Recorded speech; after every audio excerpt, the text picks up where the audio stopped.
Na auriculoterapia é necessário tomar o pulso do cliente, é a chamada pulsologia de Nogier. Podemos tomar com os 3 dedos, como fariam, por exemplo, os chineses, e é aqui na região radial, ou seja, da região do polegar, logo aqui próximo ao pulso. Lógico que a gente tem que pressionar às vezes um pouco mais, um pouco menos, de acordo com o cliente, para sentir a pulsação.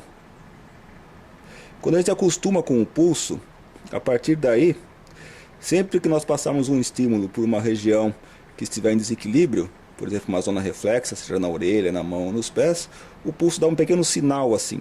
Parece que é uma onda, né? Alguns sentem quando a onda passou, então dá a impressão que o pulso subiu, ficou mais nítido. Outros sentem quando a onda desceu, dá a impressão que o pulso deu uma sumida de repentina. É coisa assim de 1 segundo.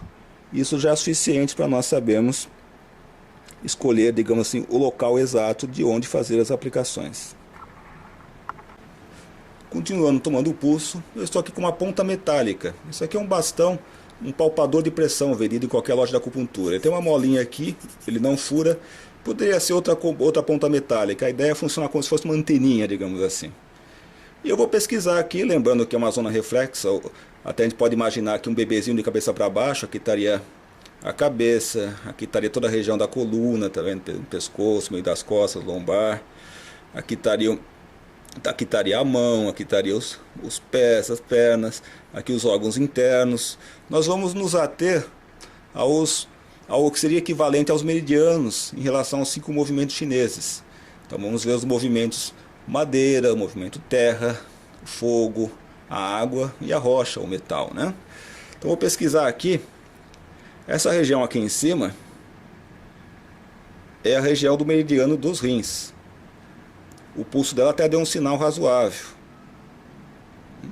De repente poderia ser uma cliente que tivesse com alguns medos, algumas questões ligadas em que ela precisa se mostrar muito forte. Poderia pegar aqui essa região. Em todo caso, vamos olhar também o que seria equivalente ao outro meridiano, a água, que é o da bexiga, que fica aqui nessa região.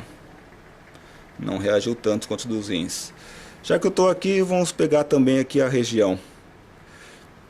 Aqui seria do intestino delgado, intestino grosso. Então me deu uma certa reação, mas não tão forte. Vamos pegar aqui. Vou até virar um pouco o rosto da cliente só por questões de câmera, jamais ia fazer uma coisa desconfortável para o cliente, né? Então aqui estou vendo a região de baço pâncreas, também bem ativa, ou seja, uma pessoa muito preocupada, muitos pensamentos, né?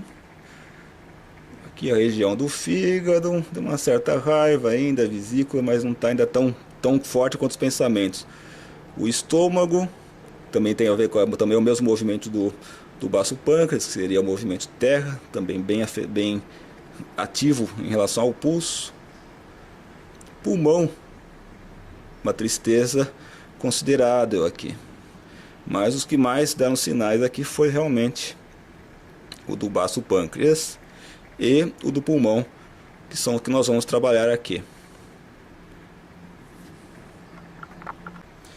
Eu continuo aqui tomando o pulso da cliente. Aqui eu peguei, no caso, um ímã e uma pinça metálica, né? A pinça metálica também poderia ser usada para localizar os pontos. O ideal é que ela tivesse uma ponta um pouquinho mais fina. Mas no caso aqui, o que eu vou ter que descobrir é se eu vou usar o lado norte ou o lado sul do ímã. E para saber isso, eu vou voltar nos pontos que eu descobri, que no caso era o baço pâncreas e o pulmão, e testar um lado do ímã e depois o outro lado do ímã. Uma coisa meio rápida. O lado que for mais conveniente nesse momento, para aquele ponto, o pulso vai dar novamente o sinal. Vamos lá. Testando um lado, uma reação relativamente pequena. Opa, desse outro lado do ímã já foi melhor. Vamos testar também o do pulmão. Testo um lado do ímã. Opa, esse outro lado do ímã é que deu o melhor resultado. E agora eu vou pegar fitas micropore para poder fixar esses ímãs no local exato. Com a pinça e já o ímã do lado certo no micropore, tomando o pulso do cliente, eu volto exatamente onde era e pesquiso. O ímã vai ser como se fosse uma anteninha também. Quando ele estiver exatamente em cima do ponto, ele dá o sinal mais forte. E aí eu fixo a fita. O ímã funciona tão bem quanto as agulhas, com a vantagem que ele não é dolorido.